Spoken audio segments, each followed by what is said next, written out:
नमस्कार, बहुत स्वागत है आप सभी का। फर्स्ट इंडिया न्यूज देख रहे हैं आप। मैं हूं आपके साथ पूनम शर्मा सोलंकी। हमारे देश में सनातन की राह पर चलने वाले, धर्म की राह पर चलने वाले या फिर मार्गदर्शक की भूमिका निभाने वाले ऐसे बहुत सारे लोग हैं जिनका एक खास महत्व रोल रहा है हमारी जिंदगी में। फिर वो चाहे वामन अवतार हो, स्वामी विवेकानंद हो या फिर गौतम बुद्ध हो। और आज के जमाने में अगर कोई युवा ऐसा करता है तो फिर कहते हैं ना, सोशल मीडिया हो या फिर हमारे खुद की जिंदगी से लेकर बड़े युवा बुजुर्ग उसी राह पर चलने लगते हैं। बस वो राह सही होनी चाहिए। वो धर्म की राह है, सनातन की राह है, लेकिन इतनी आसान नहीं है। और आज हम एक ऐसे ही युवा चेहरे से आपकी खास मुलाकात करवाने जा रहे हैं जो चल रही हैं सनातन की राह पर, लेकिन उनके पीछे कितने लोग खड़े हैं, उनके साथ कितने लोग खड़े हैं। उन्होंने कोशिश तो बहुत की है और वो कोशिश अभी भी जारी है। उनका कहना है ये मेरा जीवन पर्यंत संघर्ष है और ये शायद जिंदगी भर जारी रहेगा, क्योंकि वो एक महिला है। महाकुंभ 2025 आपको याद होगा, वो खूबसूरत साध्वी का टैग लेने वाली वो महिला याद होगी जिनका नाम है हर्षा रिछारिया जी। आज हमारे साथ स्टूडियो में मौजूद है। हर्षा जी, आपका बहुत बहुत स्वागत है। जय श्री राम। जय श्री राम। हर हर महादेव। हर हर महादेव। देखिए, भारत की बेटी, सनातन अध्यात्म की राह पर चलने वाली, मार्गदर्शक की भूमिका भी अब आप निभा रही हैं। महादेव, पार्वती माँ की उपासक भी हैं। खूबसूरत साध्वी का टैग भी आपको मिल गया है। लेकिन सबसे पहले मैं आपसे यही जानना चाहूंगी कि हर्षा रिछारिया है कौन? हर्षा रिछारिया का देखिए, आप जिससे भी सुनेंगे, कहता ना कि हर जुबान से अलग अलग बातें आपको सुनने को मिलेंगी। हर आर्टिकल पे अलग अलग चीज़ें आपको जानने को मिलेगी। अगर मुझसे आप पूछेंगे कि मैं कौन हूँ, तो मैं एक साधारण सी व्यक्ति हूँ, एक साधारण सी नारी हूँ जो सनातन की धर्म ध्वजा लेके चलने की कोशिश कर रही हूँ। और वहाँ पे क्या कुछ सामने आ रहा है, ये तो मुझे लगता है कि पूरा समाज ही देख रहा है। तो मैं एक सनातन प्रचारक के रूप में काम कर रही हूँ और मैं अपनी वही पहचान बनाना चाहती हूँ। ये तो बहुत अच्छी बात है और ये बहुत ही साधारण बात है कि हम सनातनी होने के नाते, हिंदू होने के नाते अपने धर्म को साथ लेकर चल रहे हैं। लेकिन इतनी कंट्रोवर्शियल चीज़ें क्यों हो जाती है? बड़ा सवाल है, क्योंकि एक महिला वो प्रचार कर रही है, इसलिए वो समाज का तबका, यानी कि वो परीक्षा अभी बाकी है, ऐसा लगता है आपको? देखिए, अभी कहीं ना कहीं जो पिछला 1 साल मेरा गया है पूरा इस धर्म के मार्ग पे, वहाँ पे मैंने ये चीज़ देखी है कि कभी कभी इन बातों से भी दिक्कत होती है कि कोई 20 दिन में, जो सालों की तपस्या कर रहे हैं, उनके आगे कोई 20 दिन में आके ऐसे साध्वी के नाम से कैसे जाना जा सकता है पूरे विश्व भर में। हालांकि आप कहीं भी देखोगे तो मैंने कभी खुद को साध्वी बोला नहीं है, लेकिन ये मुझे लगता है कि लोगों का प्यार है, समाज का स्नेह है, महादेव की कृपा है जो ये टाइटल मुझे मिल गया है साध्वी का। लेकिन मैं फिर भी यही बात बार बार बोलती हूँ कि साध्वी बनने के लिए जो त्याग तपस्या करनी होती है, उसके लिए मैं अभी सक्षम नहीं हूँ। मैं एक सनातनी प्रचारक हूँ, आप वैसे ही मुझे जानिए। आपने बहुत ही अच्छी बात कही कि मैं उस लायक नहीं हूँ। बिल्कुल, मुझे ये प्यार दिया गया है कि मेरे आगे साध्वी जोड़ दिया गया। लेकिन साध्वी है क्या? देखिए, साध्वी, जब कोई भी व्यक्ति ये तय करता है कि हमको लाइक सन्यासी बनना है या साध्वी बनना है, तो उसको सबसे पहले खुद का पिंडदान करना होता है, उसको अपने परिवार का त्याग करना होता है, रिश्ते नातों का त्याग करना होता है। और मुझे नहीं लगता कि अभी मैं महादेव ने मुझे ऐसी सोच या इस लायक बनाया है कि मैं अपने माता पिता का त्याग करूं, जो हमें जीवन भर हमारे लिए संघर्ष करते हैं, हमारे जन्म से लेके, हमारी पढ़ाई से लेके, हमारे उज्जवल भविष्य से लेके वो संघर्ष करते हैं। तो अभी महादेव ने मुझे वो विचारधारा दी नहीं है कि मैं उनका त्याग करके और फिर धर्म के रास्ते पे बढ़ूं। क्यों? मैं उनके साथ रह के भी तो धर्म का कार्य कर सकती हूँ ना। तो मैं साध्वी नहीं बनना चाहती हूँ। देखिए, साधु संत अक्सर हम सुनते हैं, पढ़ते आए हैं। जहाँ साध्वी लग गया, मुझे ऐसा लगता है कि आज भी लोग इसे एक्सेप्ट पहले कर ही नहीं पाते हैं। फिर आगे लग गया है तो फिर वो कैसे हो सकती है? और साध्वी बनना क्या इतना आसान है? तप करना, त्याग करना, पिंडदान करना, घर वालों को छोड़ना क्या इतना आसान है? और एक चीज जो आपने खुद ने कही, महादेव ने मुझे इतनी आज्ञा नहीं दी है, लोग इस पर भी सवाल खड़ा करते हैं।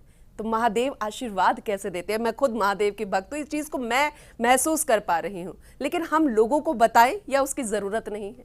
बिल्कुल ज़रूरत नहीं है। मुझे क्या ज़रूरत है कि मैं हर व्यक्ति के पास जाऊँ और ये बताऊँ कि मतलब मेरे मन में क्या चल रहा है और महादेव मुझसे क्या चाह रहे हो, मैं आगे क्या करना चाह रही हूँ। आज अगर आप अपनी जीवन में कोई भी कार्य कर रही हैं तो क्या आप मेरी परमिशन लेंगी या मेरा सुझाव लेंगी? उसमें नहीं लेंगी, क्योंकि मैं आपके लिए मैटर नहीं करती।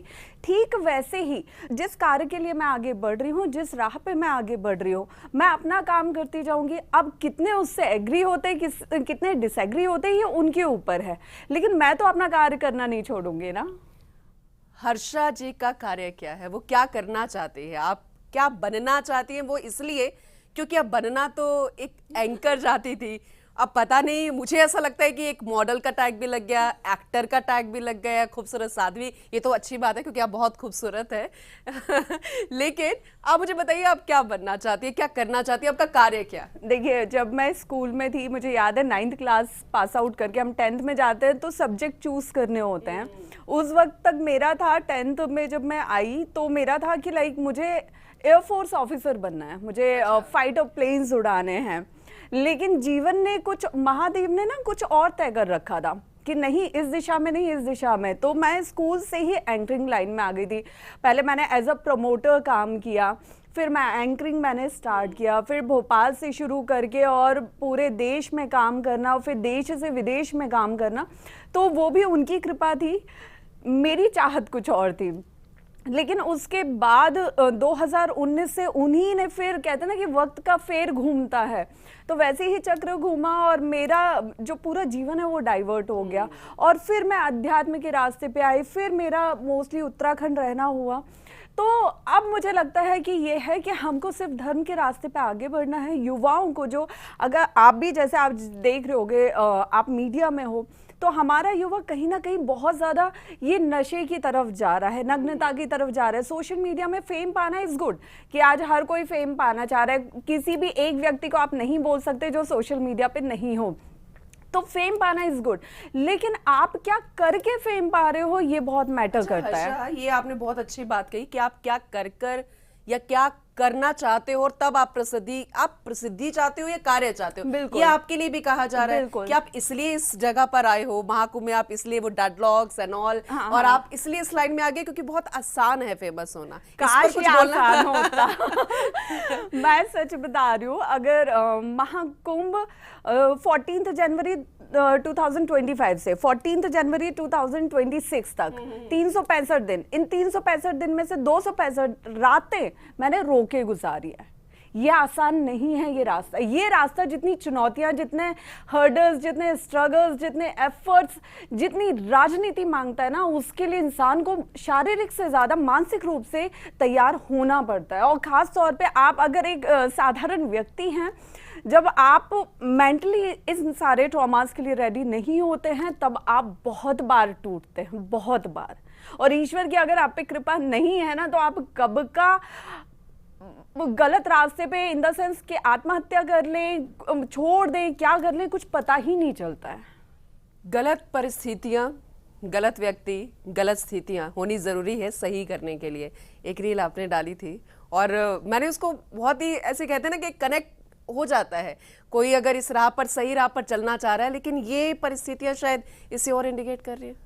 बिल्कुल, मुझे लगता है अभी जब आपसे बात हो रही थी तब मैंने एक चीज़ बोली कि महाकुंभ ने मेरे जीवन में एक सबसे बड़ा पॉजिटिव जो चेंज लेके आया है वो ये है कि मेरे पास आज वो एक्सपीरियंस है, वो अनुभव है महाकुंभ के 20 दिनों से, जो साधारण अगर मैं जीवन की बात करूं तो मैं 20 सालों में भी वो चीज़ें नहीं सीख पाती जो महाकुंभ के 20 दिनों में मैं सीख के निकली हूं।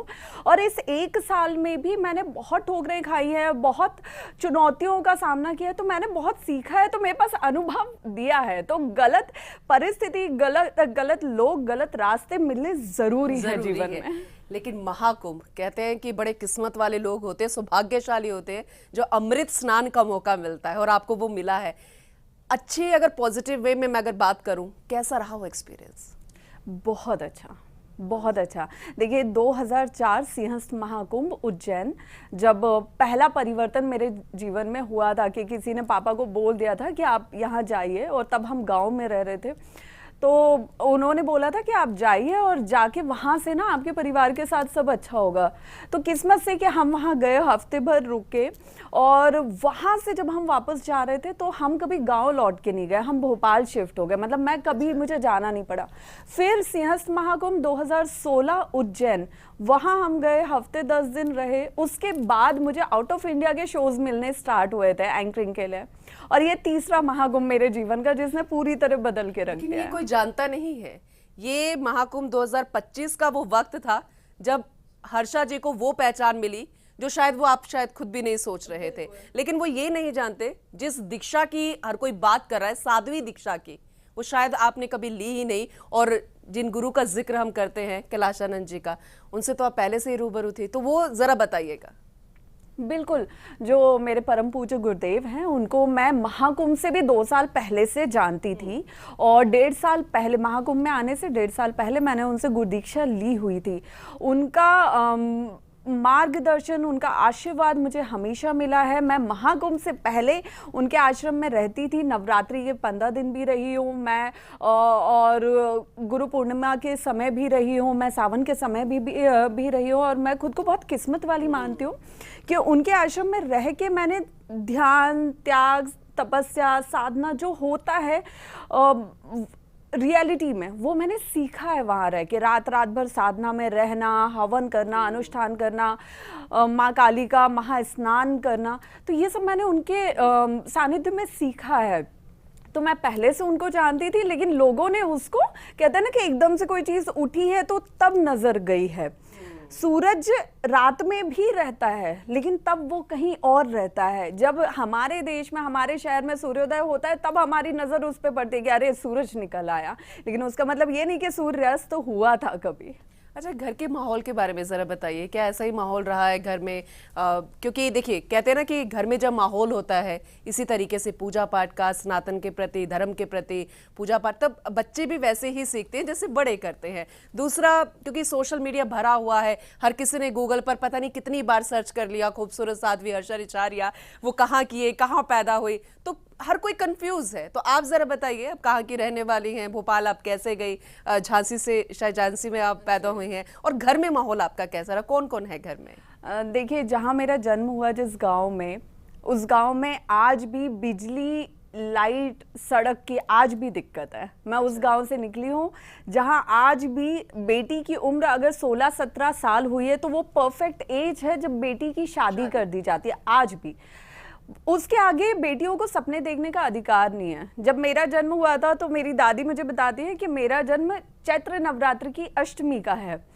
तो वो बचपन से बोल बोल के कि अरे हमारे घर तो साक्षात दुर्गा आई। तो दादी को हमेशा मैंने देखा मेरे पूरे गांव में, जब कार्तिक मास की पूजा होती है 1 महीने की, तब मेरी दादी ही पूरे गांव की महिलाओं को लेकर जाती है नदी किनारे, स्नान होता है वहाँ, नदी किनारे पूजन होता है, सब चीज़ें। तो मैं हमेशा दादी के साथ ज़्यादा रही हूँ, दादी के साथ उठना बैठना। फिर उसके बाद यहाँ पे आ गए हम, भोपाल आ गए। भोपाल आए तो घर का माहौल भी वैसे ही था। हालांकि मेरी कुंडली एक बार देख के, जब मैं स्कूल में थी, तब एक पंडित ने पापा को ये बोला था कि आप अपनी बेटी की पूजा पाठ छुड़वा दीजिए, वरना एक समय आएगा कि ये आप लोगों को छोड़ देगी। इसके योग है वैसे। तो मेरे पापा ने मुझे 2 साल पूजा नहीं करने दी थी। और उसके बाद लेकिन जो चीज़ होनी है जीवन में वो होके ही रहेगी किसी ना किसी रूप में। और मैं वापस 2019 से मैं पूजा पाठ मैंने शुरू की, और मुझे कुछ ऐसी बीमारियां हो गई थी जो डॉक्टर नहीं ठीक कर पा रहे थे, और उस वक्त डॉक्टर ने ट्रीटमेंट करने से मना कर दिया। और जब मैं उत्तराखंड आई पहली बार 2020 सितंबर में, जब कोविड लॉकडाउन भी हट गया था, उसके बाद धीरे धीरे रह के ना मैंने ये रियलाइज़ किया कि पहाड़ों पे रहना, पहाड़ों से बात करना, पहाड़ों पे ट्रैकिंग करना, महादेव के दर्शन करना, ये वो उपचार है, ये वो ट्रीटमेंट है जो जहाँ पे आपको डॉक्टर की दवाई काम नहीं आती है, वहाँ पे ये उपचार काम आता है। और तब मेरा ठीक होना, रिकवर होना शुरू हुआ, और उसके बाद मैं पहाड़ों पे बस गई। इसलिए उत्तराखंड को देवभूमि भी कहा जाता है। बिल्कुल, वहाँ सच में देवताओं का वास है। अच्छा, सोशल मीडिया को आप किस नज़र से देखते हैं? इसलिए क्योंकि हम सब सोशल मीडिया पर हैं, आप भी हैं, मैं भी हूँ, और कुछ कुछ पोस्ट आप भी डालते रहते हैं, लेकिन सोशल मीडिया के फायदे अगर हम बात करें, क्योंकि आपकी मैंने पोस्ट देखी थी राजपाल यादव को लेकर, आपने भी उस पर स्टैंड लिया और ये बताया कि दोस्त कितने ज़रूरी हैं ज़िंदगी में, ये इन्फॉर्मेशन हम साझा कर सकते हैं। लेकिन सोशल मीडिया किसी की करियर को ख़राब भी कर सकता है, क्योंकि बहुत कुछ आपके बारे में भी लिखा गया कि हर्षा रिछारिया ऐसा कह रही हैं, वो धर्म वहां डुबकी लगा रहे हैं और वो छोड़ रहे हैं, बहुत कुछ ऐसा भी। तो इस पर आप कुछ बोलना चाहेंगे, कैसे मिसयूज होता है सोशल मीडिया का? देखिए, सोशल मीडिया और एआई, अब तो एआई का भी जमाना है, तो ये हमारे समाज में ना एक हथियार है, एक ऐसा हथियार जो सही इंसान के हाथों में आ गया तो सही तरीके से इस्तेमाल होके, उपयोग होके बहुत सौ की जिंदगी बना सकता है, और गलत व्यक्ति के हाथों में आ गया तो वो कितनों की जिंदगी बर्बाद कर सकता है, इसका अंदाजा भी हम नहीं लगा सकते। इनफैक्ट मेरे खुद के साथ हुआ है कि मैं कुंभ से निकली, एआई के माध्यम से मेरे गलत वीडियोस बनाए गए, उनको सर्कुलेट किया गया। तो सोशल मीडिया आज की डेट में कुछ भी कर सकता है। और मैं सबको एक चीज़ बोलती हूँ कि हम इन्फ्लुएंसर्स हैं, ठीक है, हमारे लाखों फॉलोअर्स हैं, लोग हमें फॉलो कर रहे हैं, लोग हमसे सीख भी रहे हैं, हमको गालियाँ भी दे रहे हैं, दोनों चीज़ें हो रही है।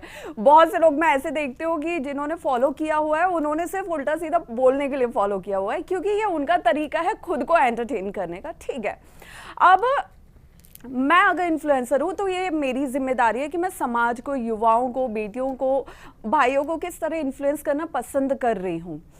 अब जैसे हम स्टार्टिंग में बात कर रहे थे नेम और फेम पाने की सोशल मीडिया के माध्यम से, तो जब जैसे लोग आज मुझे बोलते हैं, पाखंडी बोलते हैं कि आपने नेम फेम बढ़ाने के लिए सोशल मीडिया का और धर्म का इस्तेमाल किया है, महाकुंभ का इस्तेमाल किया है, तो मैं सबसे यही बोलती हूँ कि ठीक है, आपके हिसाब से मैंने धर्म को अपना हथियार चुना है नेम फेम पाने के लिए, पॉपुलैरिटी पाने के लिए, तो कम से कम कपड़े उतार के फेमस होने से तो बेटर है कपड़े पहन के फेमस होना, राइट। और अगर आपको लगता है कि मैं कपड़े पहन के फेमस हो रही हूँ तो आप भी कपड़े पहनना शुरू करो, आप भी फेमस हो जाओ।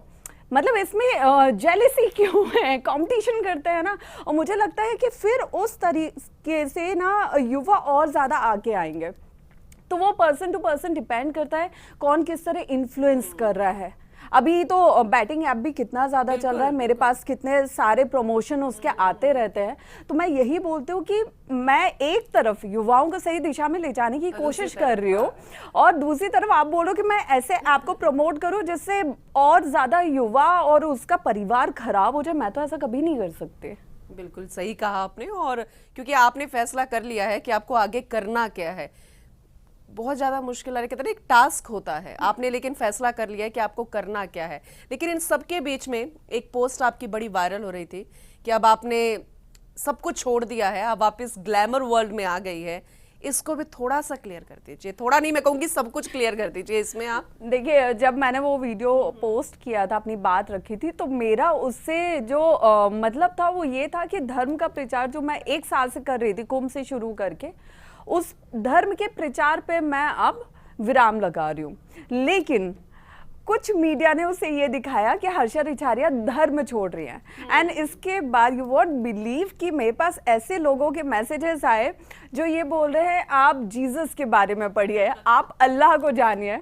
और मैं अपना सर पकड़ के हंस रही हूँ कि मैं धर्म नहीं छोड़ रही हूँ।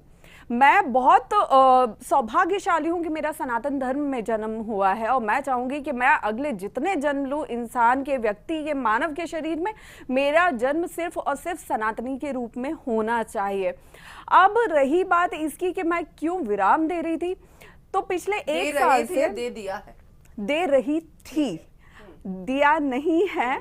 और जिस मौनी अमावस्या की मैं बात कर रही थी कि मौनी अमावस्या पे स्नान करके मैं इस प्रचार को छोड़ूंगी, बाद में मैंने मीडिया के माध्यम से ही ये बात रखी थी, स्नान से निकल के, डुबकी से निकल के, कि मैं कोई विराम नहीं दे रही हूँ। जो कुछ नारी शक्ति का, कुछ संतों का, कुछ युवाओं का साथ आया है, समर्थन आया है, और कुछ युवाओं ने मेरे सामने ऐसी बातें रख दी थी जिसने मुझे झकझोर दिया था कि मैं अपनी तकलीफ में मैं ये भूल रही थी कि मैं औरों के साथ क्या कर रही हूँ। संदेश देना चाहेंगे, क्योंकि बहुत सारे युवा हैं, ना सिर्फ युवा बल्कि छोटे छोटे बच्चे भी और बड़े भी, जो डरते हैं सनातन का प्रचार करना ही क्या, सनातन पर आगे चलने के लिए। न जाने क्यों उनको डर लगता है कि अगर वो अपनी प्रोफाइल पे ओम भी लिख देंगे या जय माता दी बोल देंगे, कहीं पे नमस्कार की जगह, नमस्कार करना अच्छी बात है लेकिन गुड मॉर्निंग की जगह जय माता दी बोल देंगे, तिलक लगा के कहीं चले जाएंगे तो उन्हें शर्म आती है। वो आपके साथ वो आपने कहीं ना कहीं कुछ तो ऐसा चुनौतियों का सामना करना आपको पड़ा और इसलिए आपने इस पर विराम लगाने का सोचा, लेकिन नहीं, तो ऐसा वो क्या क्षण था, क्या सपोर्ट था या फिर अंदर से आवाज आई, वो आप बताइए ताकि वो युवा भी सीख सके, वो लोग भी सीख सके। देखिए, मैं आप लोगों से सिर्फ इतनी बात कहूंगी कि बहुत अच्छा लगता है जब मेरे पास ये बातें आती हैं कि दीदी आपको देख के हम इस रास्ते पे आगे बढ़ रहे हैं। इस रास्ते पे आगे बढ़ना कभी मत छोड़ना। जय श्री राम, हर हर महादेव, जय श्री कृष्णा। जिस तरह अपने इष्ट को बोलना हो, उनको याद करना हो, उनका स्मरण करना हो, वो जरूर करना।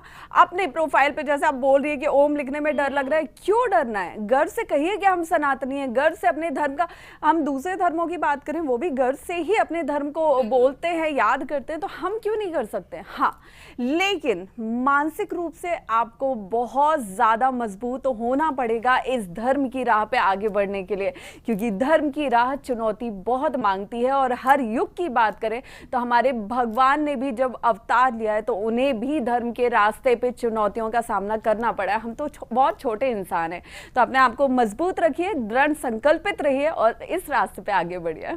एक लाइन में या संक्षेप में मैं आपसे पूछना चाहूँ, हर्षा रिछारियों को अब हम आगे कैसे देखेंगे? सोशल मीडिया पर, किसी बड़े प्लेटफॉर्म पर, या फिर जिस राह पर आप चल पड़ी हैं वैसे ही सोशल मीडिया का इस्तेमाल पॉजिटिव तरीके से करते हुए?